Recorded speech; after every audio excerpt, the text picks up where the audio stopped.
and gas pipelines have become increasingly unpopular in the United States over the last couple of years. At least, that's what one might think.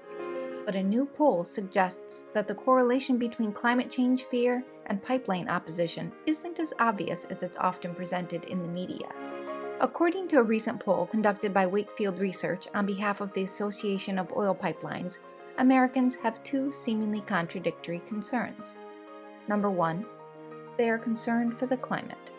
And number two, they are concerned with low-cost, reliable energy. The poll of 3,000 people suggests that Americans are worried about climate change, but they also want their fossil fuels, and they see oil and gas pipelines as the best way to move those resources around the country. In fact, according to AOPL's newest data, oil and gas pipelines have a 70% approval rating in the United States.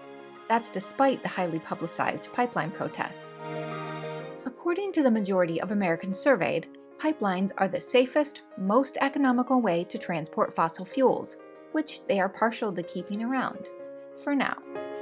In addition to learning that 70% of Americans surveyed have a positive impression of pipelines, the study found that the intensity of their support is increasing.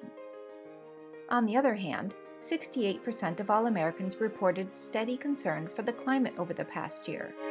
But this concern comes with serious questions about how a climate change battle might affect their utility bills or disrupt their steady supply of electricity.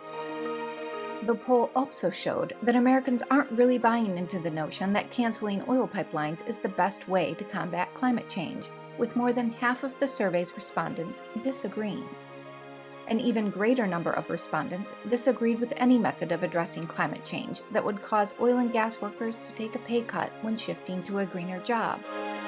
74% disagreed with any method that would cause oil and gas workers to lose their jobs. There are already 3 million miles of natural gas pipelines in the United States, but this story might have an unexpected ending.